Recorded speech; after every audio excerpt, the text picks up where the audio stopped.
महंगाई बड़ी ज़ोर की हो गई, गरीब आदमी की आजमाइश बढ़ गई।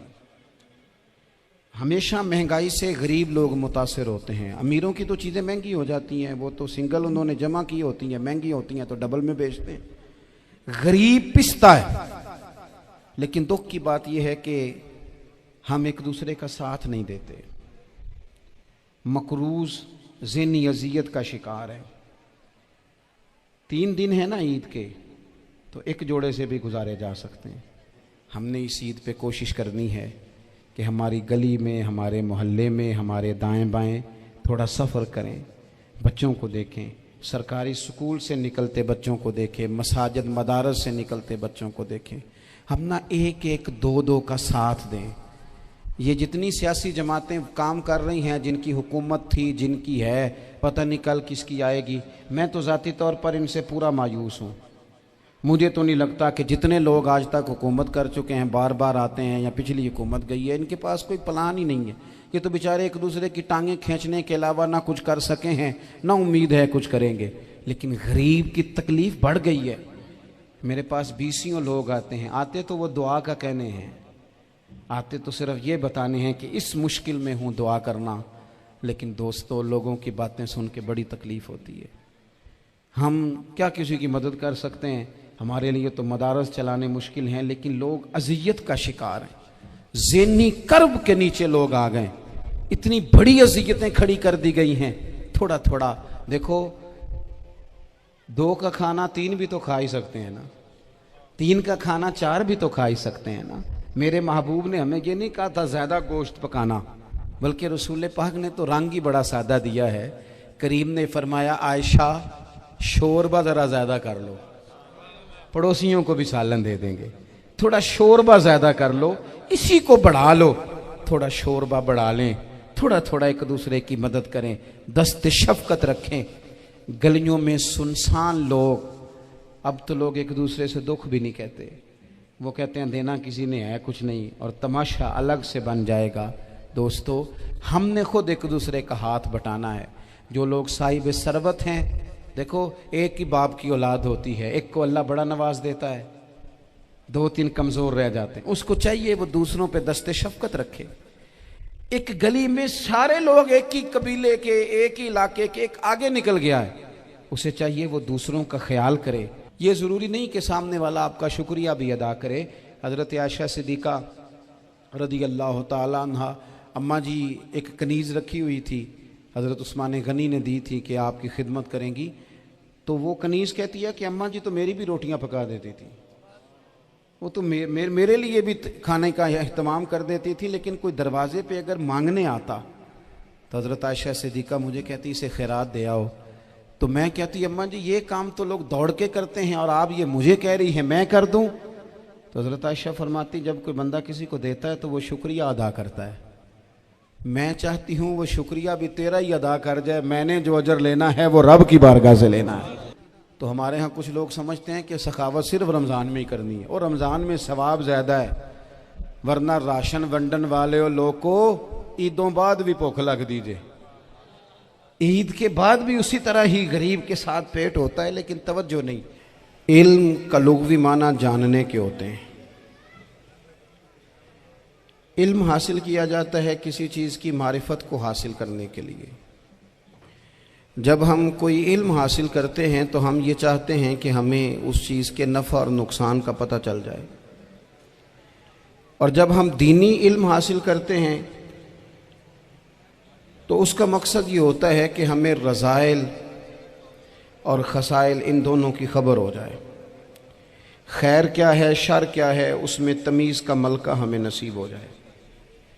अच्छाई और बुराई खुलकर हमारे सामने वाज़े हो जाए, ये मकसूद होता है इल्म से। इल्म से, तालीम से मकसद ज़्यादा बातें करना नहीं होता। एक आदमी बहुत ज़्यादा बातें करता है तो शायद बड़ा आलिम है, एक शख्स बहुत ज़्यादा गुफ्तगू करता है तो उसके पास मालूमात ज़्यादा, ऐसा नहीं। बल्कि हज़रत अब्दुल्ला इब्न मसूद रज़ी अल्लाह तआला अन्हु से जब किसी ने पूछा था कि बड़ा आलिम कौन होता है, तो आप फरमाने लगे जो रब से ज़्यादा डरे वो बड़ा आलिम है। और दलील उन्होंने ये दी कि अल्लाह करीम ने कुरान मजीद में फरमाया है कि इन्नमा यख्शल्लाह मिन इबादिहिल उलमा, अल्लाह के बंदों में से जो आलिम हैं वो रब से डरते हैं। तो दीनी तालीम, उसकी मालूमात हासिल करने की कोशिश करें, सही करें। कुरान मजीद की एक आयत करीमा का कुछ हिस्सा जो मैंने तिलावत किया, उसमें अल्लाह करीम ने फरमाया अपने महबूब से, कहा वकुर रब्बि ज़िदनी इल्मा, ए महबूब आप मेरी बारगाह में ये दुआ मांगें, आप ये अर्ज़ करें कि ए रब मेरे इल्म में इजाफ़ा कर दे, ए मालिक मेरे इल्म में इजाफ़ा कर दे। बहुत सारी चीज़ें ऐसी होती हैं जिनकी ज़्यादती ठीक नहीं होती, वो ज़्यादा हो जाए तो नुकसान करती हैं। लेकिन इल्म एक ऐसी चीज़ है कि जिसके बारे में रब करीम ने कहा कि महबूब आप दुआ मांगें कि आपको ज़्यादा इल्म दिया जाए। और फिर इल्म एक ऐसी चीज़ है कि कोई भी आदमी ये दावा ना करे कि मैंने अब बड़ा हासिल कर लिया है, मेरी अब तकमील हो गई है, मैं अब मुकम्मल हो गया हूँ। जिनको अल्लाह ने गैब के ख़जानों की कुंजियाँ दी हैं ना, उनसे भी रब करीम ने कहा है कि महबूब आप दुआ करें कि मालिक मेरे इल्म में इजाफ़ा कर दे। तो जब वहाँ तक ये बात है तो फिर आम आदमी को भी चाहिए कि वो अपनी मालूमात में इजाफे का शौक़ पैदा करे। और तीसरी बात ये कि जो हुजूर के इल्म शरीफ पर बात करते हैं वो भी इस आयत से सीखें कि हुजूर का इल्म तो हर रोज़ रब उसमें इजाफा फरमा रहा है, तो हर रोज़ इजाफा हो रहा है। वलल आखिरतु खैरुल लका मिनल ऊला, हर रोज़ तरक्की हो रही है हुजूर के इल्म शरीफ की भी। तो हमारे यहाँ ज़्यादातर लोग बात इसलिए सीखते हैं कि मैं कोई कहीं से मसला सीखूंगा फिर जाके अपनी मस्जिद के इमाम को तंग करूंगा कि वहाँ तो मैं ये सुन के आया हूँ तो यहाँ ये काम क्यों नहीं होता। मैं कोई बात सीखूंगा तो फिर मैं उससे बहस का दरवाज़ा खोलूँगा। इल्म का मतलब ही अपने आप को संवारना है। मालूमात हासिल करने का मतलब ये कि आपके अमल में पुख्तगी आए, आपके किरदार में पुख्तगी आए, आपने जो सीखा है आप उसके मुताबिक अपने आप को ढालें।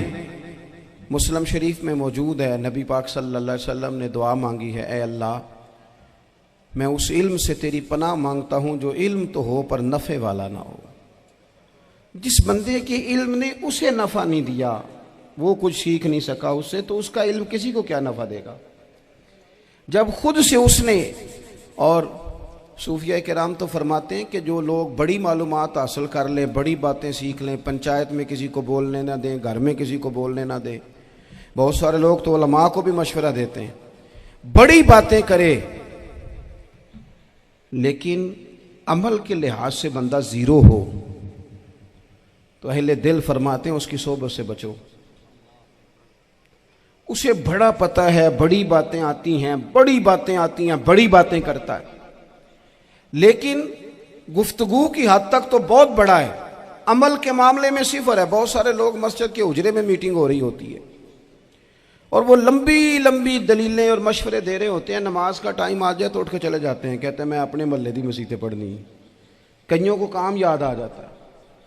फरमाया कि शख्स के पास मालूमात बड़ी हों लेकिन अमल के मामले में बंदा ज़ीरो हो तो उसे बचना क्यों? इसलिए कि अगर पढ़ा लिखा आदमी बेअमल हो ना तो वो अपनी बेअमली पर भी दलीलें पेश करता है। वो कहता है मैं ये काम नहीं करता तो ये मेरे पास दलील है। वो तो बेअमली को भी मुज़य्यन कर देगा माज़अल्लाह। तो दीनी तालीम एक तो हासिल इसलिए करें कि हमने अपने आप को संवारना है, और दूसरा इल्म का शौक़ तबीयत में हो। देखिए ना, अल्लाह के हबीब सल्लल्लाहु अलैहि वसल्लम ने फरमाया है कि जो इल्म के रास्ते पे चल पड़ा वो जन्नत के रास्ते पे चल पड़ा है।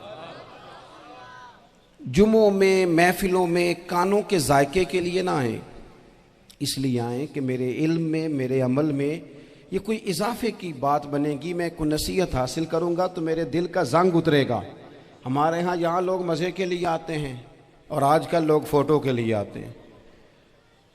इन दो कामों से निकल कर खालिस इस्लाह की नीयत से इल्म का शौक़, हमारे यहाँ तेज़ी से एक हरकत की गई, उलमा का वक़ार ख़राब किया गया और लोगों को दीनी उलूम से दूर किया गया। और इसमें बाज़ बेचारे वाइज़ीन और खुतबा ने भी किरदार अदा किया जब जाली पीर की तारीफ़ें खोल के की, और उसे पता नहीं कहाँ तक ये स्टेज होते हैं ना, इनमें कोई बंदा अच्छा लगे भी तो उसके लिए दुआ करनी चाहिए, तारीफ़ें नहीं करनी चाहिए।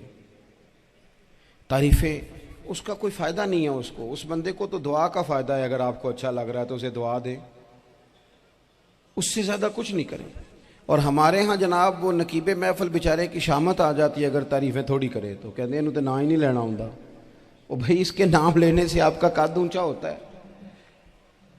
तो इल्म और आलिम, इन दोनों चीज़ों से कौम को दूर किया गया। दीनी तालीमात का फुकदान है। जो मैट्रिक तक लोग 60-70 किताबें पढ़ जाते हैं उन्हें भी कुरान पाक ठीक से नहीं पढ़ना आता, दूर किया गया। आप मुझे बताइए, चले एक मस्जिद ही आप देख लें, उस मस्जिद के अंदर अगर एक तरफ एक आलिम दीन मिशकात शरीफ खोल के बैठे हों, हदीस पाक का दर्स हो रहा है, या बाहर शरीयत खोल के बैठे हैं, फ़िकी मसाइल बयान किए, और उसी मस्जिद में एक बाबा जी जुब्बा पहन के तगड़ा सा बड़ी सी पगड़ी बांध के और 500 दाने वाली तस्बीह लेके बैठे हैं। अब एक बंदा अंदर आता है तो वो किधर जाएगा, आलिम की तरफ के बाबा जी की तरफ? वो क्यों जा रहा है भला बाबा जी की तरफ? वो इसलिए कि हमने उसे ये बताया ही नहीं कि जिस तरह सुभान अल्लाह सुभान अल्लाह सुभान अल्लाह पढ़ना इबादत है ना, इसी तरह दाराबा पढ़ना भी इबादत है। उसे हमने बताया नहीं कि जब तक इल्म के रास्ते में रहना भी इबादत है, जब तक उसे ये समझ नहीं ना आएगी कि जिस तरह वज़ाइफ की किताब पढ़ना इबादत है, इसी तरह मिशकात शरीफ पढ़ना भी इबादत है, हदीस बुखारी का दर्स लेना भी इबादत है, मुस्लिम शरीफ की अहादीस पर अपने असातिज़ा से बैठकर दुरूस पाना भी इबादत। जब तक ये पूरा मिजाज देखे ना, नबी पाक सल्लल्लाहु अलैहि वसल्लम ने फरमाया रात की एक घड़ी भर दीन सीख लेना सारी रात नफल पढ़ने से बेहतर है। अब हमें समझना चाहिए कि किताब पढ़ के भी बंदा रब रसूल तक पहुंच सकता है। किताब और सुन्नत रास्ता आसान करते हैं, लेकिन हमारे यहाँ क्या मिजाज दिया गया है, बाबा जी के पास चलो, जरूर जाएं बाबा जी अगर नेक हैं तो मना कोई नहीं कर रहा, लेकिन जो सोच हमें हुजूर ने दी है हमने उसी की सोच के मुताबिक अपने मामलात को तरतीब देना है ना। अब एक बात मैंने आपसे पूछी और आपने कहा कौम सारी बाबा जी की तरफ जाएगी। हदीस पाक किस तरह है, अल्लाह के महबूब मस्जिद शरीफ में तशरीफ़ लाए, दोनों जानिब लोगों के हलके बने हुए हैं, लोग बैठे हुए हैं, एक हलके में लोग अल्लाह की याद कर रहे हैं, जिक्र हो रहा है, एक हलके में बैठ के एक आलिम किताब व सुन्नत का दर्स दे रहे हैं, एक सिहाबी और बाकी सुन रहे हैं। खास तवज्जो करें नौजवान मेरी बात पर, रसूल करीम सल्लल्लाहु अलैहि वसल्लम दोनों के बीच खड़े हो गए और करीम ने फरमाया दोनों महफिलें खैर की हैं, दोनों ही हलके खैर के हैं। और फिर हुजूर फरमाने लगे मुझे चूंकि रब ने उस्ताद बना के भेजा है, मैं चूंकि मुअल्लिम बन के आया हूं, यतलु अलैकुम आयातिना व युज़क्कीकुम, मैं चूंकि किताब व सुन्नत की तालीम के लिए आया हूं। ये लफ्ज कहते कहते हुजूर उस जमात में बैठ गए जो दीन पढ़ और पढ़ा रही थी। हुजूर वहां बैठे जहां बात दीन की हो रही, जहां लोगों को अल्लाह रसूल की बात बताई जा रही। तो जुमे में वक्त पे आएं, अपनी दीनी मालूमात मजबूत करें और अपने लिए मजबूत करें। मैं आपको बड़े दर्द से ये बात अर्ज करता हूं, अगर दिन में 100 लोग मसला पूछते हैं ना शरीयत का, तो उनमें 95 लोग वो होते हैं जो तलाक का मसला पूछते हैं। वालिद साहब ने, बेटी के वालिद साहब ने 2 महीने पहले ऑर्डर दिया होता है फर्नीचर का। बेटे की शादी हो तो महीना पहले शेरवानी वाले को भी कहना पड़ता है, गाड़ियां बुक करानी पड़ती हैं, मैरिज हॉल बुक, ये सारे लवाजमात हम करते हैं। सारा कुछ किया, गाड़ी से घर बसना है, मैरिज हॉल से बसना है, फर्नीचर से बसना है, हमने सारा कुछ उनको बताया। लेकिन काश 2 घंटे बच्ची किसी मुअल्लिमा के पास जाती, बच्चा किसी उस्ताद के पास जाता, निकाह तलाक के मसले भी सीखते। मैं दावे से कहता हूं अगर हमें पता चल जाए कि 3 तलाकें इकट्ठी नहीं देनी चाहिए, क्योंकि दे दें तो हो जाती हैं, अगर हमें समझ आ जाए कि नहीं देनी चाहिए, ये मसला बयान हो, और ये वाले मसले हम महफिलों में भी नहीं बयान कर सकते, इसलिए कि लोग कहेंगे मसला तो वो बयान करेंगे उस पर नारे लगेंगे। आप कौम को ये क्या बता रहे हैं, ये तो छोटा आलिम बताता है माज़अल्लाह इस तरह की बातें, तो बड़ी बड़ी को नुक्ते की बात बताएं। वो जिस तरह हमारे यहाँ वो 1 घंटा पहले नहीं कहते तगड़े हो जो मैं जुमला देने लगा, वो पता नहीं जुमला आ रहा है कि एटम बम आ रहा है, तैयार हो जाओ, जो मेरा जुमला ज़ाया ना करना, इधर भाग के चला गया उधर भाग के आ जाओ, अल्लाह जाने। वो जिस तरह कभी लगता है ना पटारी से अल्लाह जाने क्या निकलेगा, मैं जुमला देने लगा हूं। तो मैं कहता हूं तू आराम से बैठ के भी जुमला दे दे, तेरे जुमले से क्या निकलेगा। और तू जुमला ना दे, हमें कोई आयत दे, तू जुमला छोड़ हमें कोई हदीस पाक सुना। यानी हर नकीब, हर खतीब, हर नात खा उठ के कहता है सारा कुरान ही हुजूर की तारीफ है। और भाई अगर सारा कुरान हुजूर की तारीफ है तो चंद आयतें पढ़ दे फिर, तू भी, तूने पढ़ी तो एक भी नहीं और तू कहता जा रहा है सारा कुरान ही हुजूर की तारीफ है। ये वाली तारीफ भी तो सुनाना कौम को, जो ये बच्चे इनके उस्ताद इन्हें सिखा रहे हैं और ये सीख रहे हैं, इस तरफ भी तो सफर करें। तो मेरे अजीज, अगर लोगों को मसाइल का पता चले तो सैकड़ों घर बच जाएं तबाह होने से, बड़े बड़े घर बच जाएं, लेकिन मसाइल नहीं आते। मेरे पास मसला पूछने के लिए कुछ लोग आ गए, तो 4-5 साल का बच्चा भी था जिसके वालिद ने गुस्से में अपनी बीवी को 3 तलाकें दी थी।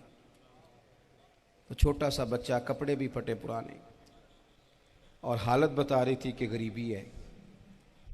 तो जब मैंने मसला बताया कि 3 तलाकें हो गई हैं तो वापस जाने लगे, तो बच्चा मुझसे कहता है, देहाती आदमी, तो कहने लगा मौलवी साहब मेरी अम्मा ते नानी कहनी असन पूछ के आई आप कि हुण असीं लहदा लहदा ही रहना है। तो उस बच्चे की नौनिहाल की वो कैफियत देखी तो मैं रो पड़ा। मैंने कहा यार ये बच्चा बेचारा माँ बाप के होते हुए ये यतीमों जैसी ज़िंदगी गुजारेगा क्योंकि बाप ने तलाक दे दी। किस तरह मसाइल नहीं बताए लोगों को, तालीम से आगाही नहीं किया। और इसमें बहुत बड़ा जुल्म है उन लोगों का भी जो जनाजे पे खड़े होके तो कह देते हैं, मेरी तरह के लोग अच्छे उलमा की बात नहीं करता, वो कह देते हैं देखो जी लोगों को जनाजा नहीं आता। भैया आपने किस दिन इशा के बाद क्लास लगाई थी जनाजा सिखाने की? ये तो आपने कह दिया लोगों को कुरान जी ठीक नहीं आता। तो यहाँ तो बेचारी बीबियां जिनको सही पढ़ना नहीं आता वो मिशन बना लेती हैं कि मैंने इतने 100 को कुरान पाक पढ़ाना है, बेवा हो गई हूँ, तलाक याफ्ता हो गई हूँ, सारी जिंदगी कुरान पढ़ाऊंगी। हम क्यों ये मिशन नहीं बनाते, क्यों इस तरफ सफर नहीं करते? एक तो दीनी मालूमात में, दीनी उलूम में अपने आप को लगाएं और ज़ौक़ पैदा करें कि जो चीज़ें मुझे नहीं आती मैंने वो सीखनी है, जो मामलात मुझे नहीं आते मैंने उनकी तरफ सफ़र करना है। एक तो अपना ये मिजाज बनाएं। और जब आप दीनी उलूम सीखते हैं तो पता है कौन सा मंजर कायम होता है? मंजर वो बनता है कि हज़रत अबू हुरैरा भी दीन सीखा करते थे, हज़रत अब्दुल्ला इब्ने उमर भी असहाबे सुफ़ा में रहा करते थे, हज़रत अनस बिन मालिक भी रहा करते थे। और ऐसा मंजर बनता है कि हज़रत सैयदा खतीजतुल कुबरा रज़ी अल्लाह तआला अन्हा फरमाती हैं, सैयदा फातिमा हुजूर की गोद में बैठी होती थी और नबी पाक से बातें पूछती थी और हुजूर उन्हें बता रहे होते थे। सैयदा आयशा हुजूर से दीन की बातें पूछती। चौथा हिस्सा हमारी फिका के उसूल हजरत फातिमा की, हजरत आयशा सिद्दीका की मरवियात पर मबनी है। अगर हमारी बच्चियां छोड़ दें डाइजेस्ट पढ़ना, छोड़ दें इधर उधर की मूवी देखना और वो किताबों सुन्नत पर आ जाएं, तो बहुत सारे मसाइल ऐसे हैं जो उलझने से पहले ही सुलझे हुए हों। दीनी तालीम का मिजाज और ज़ौक़। और दूसरी आयत करीमा मैंने तिलावत की, अल्लाह करीम ने कुरान मजीद में फरमाया, या अय्युहल्लज़ीना आमनू कू अनफुसकुम व अहलीकुम नारा, ऐ ईमान वालों खुद भी दोज़ख की आग से बचो और अपने घर वालों को भी बचाओ।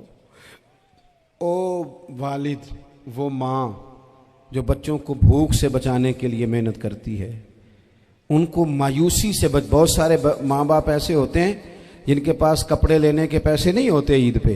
क्यों? अजान शुरू होगी जी।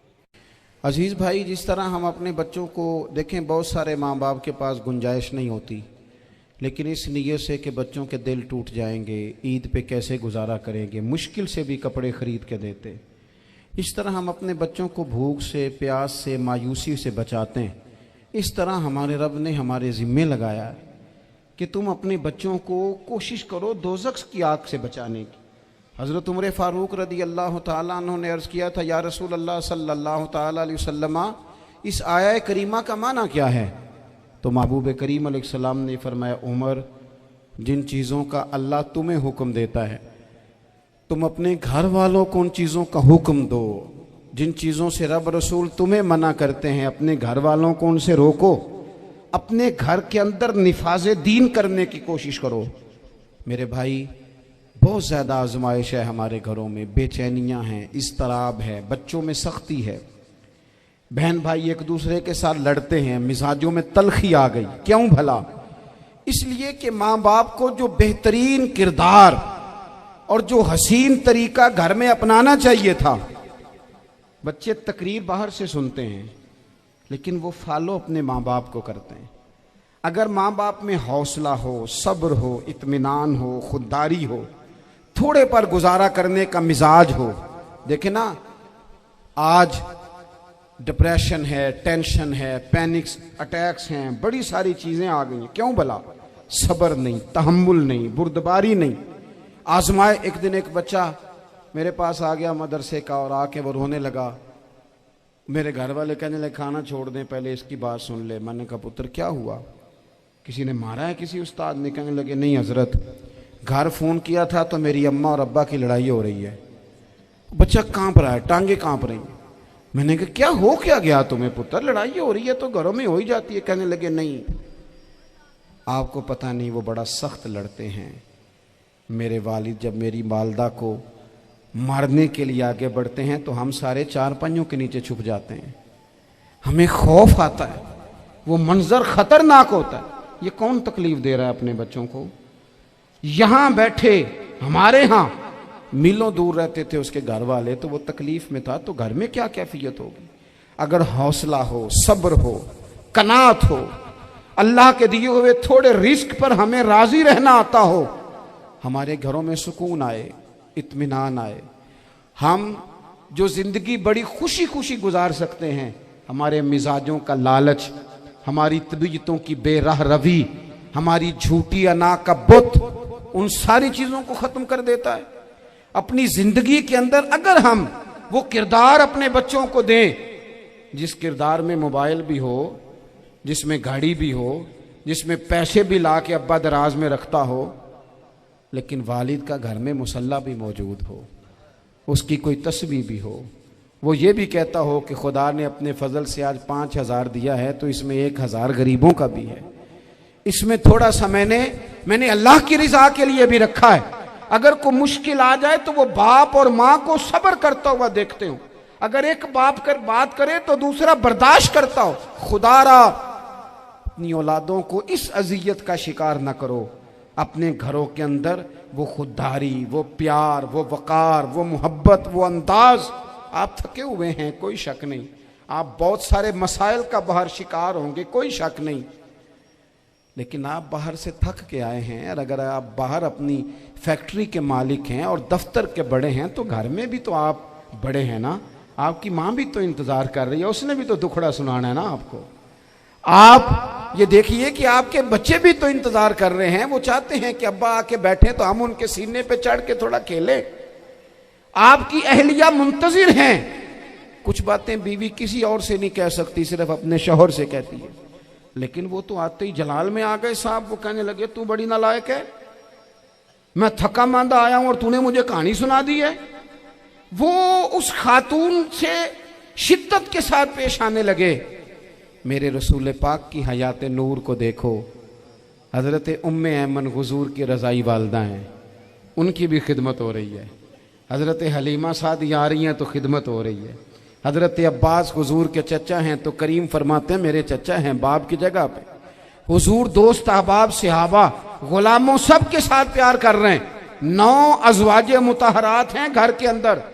और कैफियत ये है कि हुजूर सिर्फ उनकी ज़रूरतों का ही ख्याल नहीं करते, ख्वाहिशात का ही ख्याल नहीं करते, बल्कि मेरे करीम का तरीका ये है कि कोई बंदा आज बोल क्या रहा है, वो कहाँ खड़ा है, आज उसके जुमले किस तरह के हैं, उसका लहजा किस तरह का हो गया है और उसे ठीक कैसे करना है। महबूब इसका ख्याल फरमाते, तवज्जो करते। मैं कहता हूं कि हम सबको शौक आया है आराम करने का। मैं सुबह 11 बजे से पहले अपने घर से निकल आया था और ये वक्त आ गया है और रात को खुदा जाने किस वक़्त घर पहुंचना है। कई दफ़ा कैफियत ये होती है कि गाड़ी से उतरते हैं तो फिर दिल करता है कि कोई उठा के चलाए ना कभी। इसके बावजूद बहुत सारे लोग नाराज़ रहते हैं कि हमसे मिल के नहीं गए, फ़ोटो नहीं खिंचवा के गए, फलानी जगह चाय नहीं पी के गए। ये तसलसल है। लेकिन मैं जितना मर्जी थका मांदा घर जाऊंगा ना, कभी ऐसा नहीं हुआ कि मैं घर जाऊं तो बड़ी टेंशन में जाऊं। मेरी घर वाली एक दिन मुझसे कहने लगी, आपने कभी नहीं कहा कि मैं थका हुआ आया। बंदा थक भी तो जाता ही है ना, कभी कहाँ करे ना। मैंने उसे कहा पता क्यों नहीं कहता? इसलिए नहीं कहता कि मैं नहीं चाहता कि मेरे बच्चे ये कहें कि हमने दीन नहीं पढ़ना, हमारा बाप तो बड़ी मुश्किल में है। हम अपने काम के बारे में अपने घर में शिकवे करते हैं। आप किसी बच्चे से पूछ लें कौन सा काम करना है, कहता जो अब्बा जी कर दे रहे हैं वो नहीं करना। क्यों? कि अब्बा जी हर रोज़ तो कहते हैं मैं बड़ा उलझ गया हूँ, ये काम बड़ा मुश्किल है। मैं चाहता हूँ कि मैं अपने बच्चों को ये बताऊँ कि पुत्र मैं तो जिधर जाता हूँ फूल ही फूल हैं, मैं तो जिधर से गुजरता हूँ मोहब्बत ही मोहब्बत है, मैं तो जिधर से देखता हूँ दुआएं ही मिलती हैं, ताकि उनका शौक पैदा हो। मेरे अजीज, आप थोड़ा सा दिल बड़ा करें। अगर आप एक की वजह से पूरा घर सुकून में आ जाता है तो आप दिल बड़ा क्यों नहीं करते? जगह ढूंढते हैं बस मुझे कोई तंग ना करे, कोई मेरी बाप माँ बदौलत को कोई परेशान ना करे। बुखारी शरीफ सुनिए, हज़रत आयशा सिद्दीक़ा रज़ी अल्लाह ताला अन्हा बैठी हैं। हुजूर फरमाने लगे, आयशा आज एक बात ना बताऊं तुम्हें? या रसूलल्लाह बताइए। हुजूर फरमाने लगे, जब तुम मुझसे नाराज़ होती हो तब भी मुझे पता चल जाता है, और जब राज़ी होती हो फिर भी पता चल जाता है। तो हज़रत सैयदा आयशा सिद्दीक़ा बात सुन के बड़ी खुश हुई। या रसूलल्लाह वो कैसे? हुजूर फरमाने लगे, कभी कभी तुम कसम उठाती हो। या रसूलल्लाह हाँ। फरमाया जब होती हो ना राज़ी, खुश, तो फिर कहती हो मुझे रब्बे मोहम्मद की कसम सल्लल्लाहु अलैहि वसल्लम। फिर तुम मेरे नाम के साथ रब करीम का नाम मिला के कसम उठाती हो, रब्बे मोहम्मद की कसम। या रसूलल्लाह बिल्कुल ऐसे ही है। और फरमाया जब तुम्हारे दिल में कोई बात होती है ना, तो फिर तुम कहती हो मुझे रब्बे इब्राहीम अलैहिस्सलाम की कसम, फिर तुम रब्बे मोहम्मद नहीं कहती। ये बुखारी मुस्लिम में मौजूद है। हज़रत आयशा सिद्दीक़ा ने तो बात सुनी तो खिल गई तबीयत, कहने लगी करीम सदके जाऊं, यहां तक ख्याल फरमाते हो? किसके जुमले कहां पहुंच गए, यहां तक ख्याल है? फरमाया मुझे पता चल जाता है कि तुम्हारी कैफियत क्या है, कहां खड़ी हो। और भाई हम तो अपनी मां का भी ख्याल नहीं रखते। हमारा बाप कहां बेचारा खड़ा है, वो तो इंतजार में था कि कोई 10 मिनट मेरे पास बैठेगा। तवज्जो ही नहीं, जज्बात का ख्याल ही नहीं। हज़रत आयशा सिद्दीक़ा बात सुन के अर्ज़ करने लगे, या रसूल अल्लाह मुझे रब्बे मोहम्मद की कसम हो, मैं सिर्फ नाम छोड़ती हूँ, मेरे दिल में हर वक़्त मदीने वाले महबूब ही रहते हैं। नाम ही छोड़ती हूँ सिर्फ। ओ मेरे दोस्त थोड़ा सा जा। और दूसरा अर्ज़ करूँगा, दौलत अगर बहुत आली चीज़ होती ना, बहुत कीमती, तो सबसे ज़्यादा सैयदा आयशा के घर में होती। अगर पैसों से ही शौक खाता तो पैसे सबसे ज़्यादा हज़रत फातिमा ज़हरा के काशाना नूर में होते।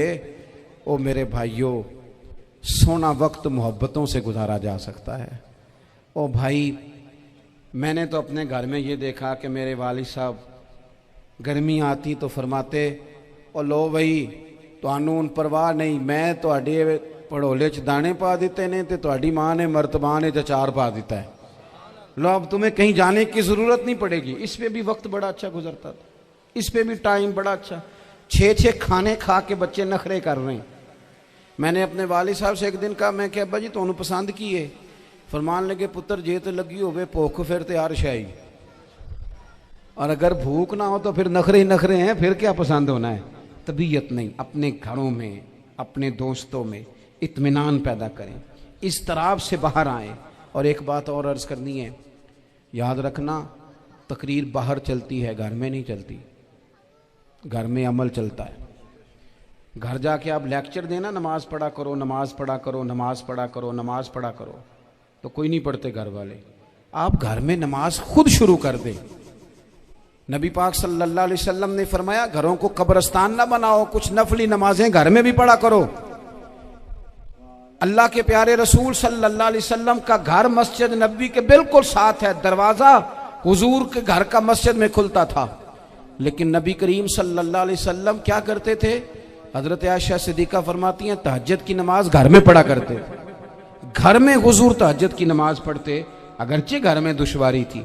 कुछ इबादात, कुछ नमाजें घर के अंदर भी इंसान पढ़े। आखिरी गुजारिश आप हजरात से करनी है, इतना बड़ा मजमा है, इतने सारे लोग तशरीफ़ लाए हैं, एक गुजारिश आप हजरात की खिदमत में रख के बस मैंने बात को समेटना है। दो बातें मैंने आपकी खिदमत में अर्ज़ की हैं। एक तो दीनी इल्म का ज़ौक़ पैदा करें और दूसरा अपने घरों में थोड़ा ठहराव लाएं।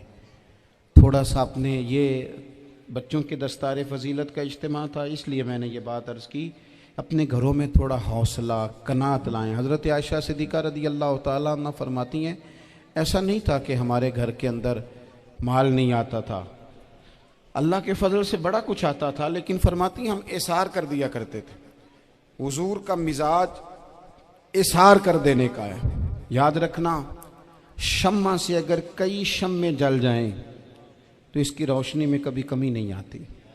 हजारों दिए भी जल जाएं तो ये दिए मांद नहीं पड़ते। महंगाई बड़ी जोर की हो गई, गरीब आदमी की आजमाइश बढ़ गई।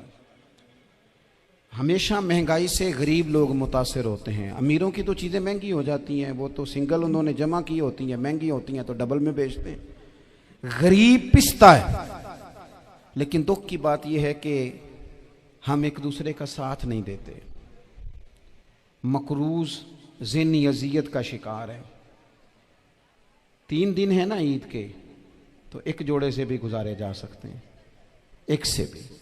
अक्सर लोग तो वैसे ही ईद की नमाज़ पढ़ के सो जाते हैं, और जो बेदार भी हैं वो भी कपड़े बदल करके जानवर के ज़िबा में मशगूल हैं। हमने इस ईद पे कोशिश करनी है कि हमारी गली में, हमारे मोहल्ले में, हमारे दाएं बाएं थोड़ा सफ़र करें, बच्चों को देखें, सरकारी स्कूल से निकलते बच्चों को देखें, मसाजिद मदारस से निकलते बच्चों को देखें। हम ना एक एक दो दो का साथ दें। ये जितनी सियासी जमातें काम कर रही हैं, जिनकी हुकूमत थी, जिनकी है, पता नहीं कल किसकी आएगी। मैं तो ज़ाती तौर पर इनसे पूरा मायूस हूँ। मुझे तो नहीं लगता कि जितने लोग आज तक हुकूमत कर चुके हैं, बार बार आते हैं या पिछली हुकूमत गई है, इनके पास कोई प्लान ही नहीं है। ये तो बेचारे एक दूसरे की टांगें खींचने के अलावा ना कुछ कर सके हैं, ना उम्मीद है कुछ करेंगे। लेकिन गरीब की तकलीफ़ बढ़ गई है। मेरे पास 20 लोग आते हैं, आते तो वो दुआ का कहने हैं, आते तो सिर्फ ये बताने हैं कि इस मुश्किल में हूँ, दुआ करना। लेकिन दोस्तों, लोगों की बातें सुन के बड़ी तकलीफ़ होती है। हम क्या किसी की मदद कर सकते हैं? हमारे लिए तो मदारस चलाने मुश्किल हैं, लेकिन लोग अजियत का शिकार हैं। ज़हनी कर्ब के नीचे लोग आ गए, इतनी बड़ी अजियतें खड़ी कर दी गई हैं। थोड़ा थोड़ा देखो, 2 का खाना 3 भी तो खा ही सकते हैं ना, 3 का खाना 4 भी तो खा ही सकते हैं ना। मेरे महबूब ने हमें ये नहीं कहा था ज़्यादा गोश्त पकाना, बल्कि रसूल पाक ने तो रंग ही बड़ा सादा दिया है। करीम ने फरमाया, आयशा शोरबा ज़रा ज़्यादा कर लो, पड़ोसियों को भी सालन दे देंगे। थोड़ा शोरबा ज़्यादा कर लो, इसी को बढ़ा लो, थोड़ा शोरबा बढ़ा लें, थोड़ा थोड़ा एक दूसरे की मदद करें, दस्ते शफकत रखें। गलियों में सुनसान लोग, अब तो लोग एक दूसरे से दुख भी नहीं कहते, वो कहते हैं देना किसी ने है कुछ नहीं, और तमाशा अलग से बन जाएगा। दोस्तों, हमने खुद एक दूसरे का हाथ बटाना है। जो लोग साहिब सरबत हैं, देखो एक ही बाप की औलाद होती है, एक को अल्लाह बड़ा नवाज देता है, 2-3 कमज़ोर रह जाते हैं। उसको चाहिए वो दूसरों पे दस्ते शफकत रखे। एक गली में सारे लोग एक ही कबीले के, एक ही इलाके के, एक आगे निकल गया है, उसे चाहिए वो दूसरों का ख्याल करे। अजीज़ भाइयों, हमने इस कमर तोड़ महंगाई के दौर में, मैंने जुमे में अमीर लोगों से कहा था कि कुर्बानियाँ करनी तो है ही, तो तुम तो सारा साल गोश्त खाते हो। क्या आपको बताऊं कि हम उस वतन में रहते हैं जहां फ्रिज और फ्रीज़र बड़ी इससे पहले ज़्यादा बिकते हैं। फ्रिज नहीं ले आओ, बड़ी ले आओ, चूँकि गोश्त सेव करना है, सारा साल भी तो मिलता है ना अमीरों। मैंने तो कहा था उस गांव में ले जाओ जहां कुर्बानी कोई नहीं कर रहा, ज़िबाई वहां जाके कर लो। थोड़ी सी गुंजाइश बनाएं अपने दिलों में। ये ज़रूरी नहीं कि सामने वाला आपका शुक्रिया भी अदा करे। हज़रत आयशा सिद्दीक़ा रज़ी अल्लाह ताला अन्हा, अम्मा जी एक कनीज़ रखी हुई थी, हज़रत उस्मान गनी ने दी थी कि आपकी खिदमत करेंगी। तो वो कनीज़ कहती है कि अम्मा जी तो मेरी भी रोटियां पका देती थी, वो तो मेरे लिए भी खाने का एहतमाम कर देती थी, लेकिन कोई दरवाजे पे अगर मांगने आता तो हज़रत आयशा सिद्दीक़ा मुझे कहती इसे खैरात दे आओ। तो मैं कहती अम्मा जी ये काम तो लोग दौड़ के करते हैं और आप ये मुझे कह रही है मैं कर दूं। तो हज़रत आयशा फरमाती जब कोई बंदा किसी को देता है तो वो शुक्रिया अदा करता है। मैं चाहती हूँ वो शुक्रिया भी तेरा ही अदा कर जाए, मैंने जो अजर लेना है वो रब की बारगाह से लेना है। तो मेरे भाई अपनी ज़िंदगी में थोड़ा सा तो दिल बड़ा करें, थोड़ी थोड़ी गुंजाइश पैदा करें। और ये ज़रूरी नहीं कि उस बंदे का आपसे बड़ा अच्छा सलूक ही हो, ना भी हो उस गरीब का सलूक अच्छा, तो बाज़-औक़ात बंदा गरीबी में तल्ख भी तो हो ही जाता है ना। बाज़-औक़ात इंसान पे गुर्बत ज़्यादा आ जाए तो उसकी तबीयत भी तो, बीमार आदमी सख्त भी तो हो जाता है। तो मेरी आपसे ये गुजारिश है कि ये जो दिन चल रहे हैं वो हमारे यहाँ हमारे हुक्मरान कहते हैं मज़ीद सख्त फैसले करने पड़ेंगे। वो मैंने कहा तुम्हारे लिए तो आसान है, इसलिए कि तुम तो जिस दफ्तर में बैठ के फैसला करते हो उसकी तो बत्ती कोई नहीं जाती, तुम्हें क्या पता हो, वहाँ तो एसी भी 1 मिनट के लिए बंद नहीं होता। ये तो उससे पूछो बाप से कि जो ईद से पहले अपनी बीवी से मशवरा कर रहा है कि ईद आ गई है, अगर बेटी के घर कपड़े ना भेजे तो उसकी सास बातें करेगी। ये छोटी ईद गुजरी थी ना, तो हमारे यहाँ कुछ लोग समझते हैं कि सखावत सिर्फ रमज़ान में ही करनी है और रमज़ान में सवाब ज़्यादा है, वरना राशन वंडन वाले और लोग को ईदों बाद भी भूख लग दीजिए, ईद के बाद भी उसी तरह ही गरीब के साथ पेट होता है, लेकिन तवज्जो नहीं। पुत्र ला परे माया कर दे दिया करण दुआई,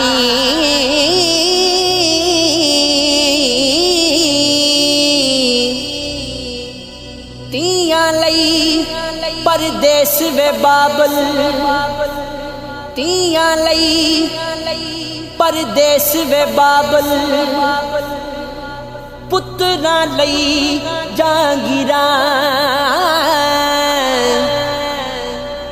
दुख सुख सहना कुछ नहीं कहना, तिया दिया तकदीरा,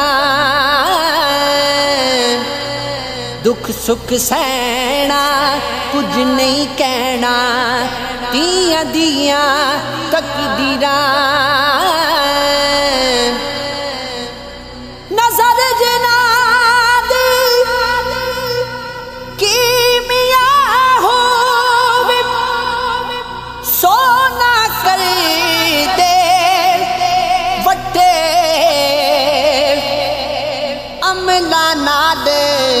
नखेड़े होने की सैयद की चट्ठे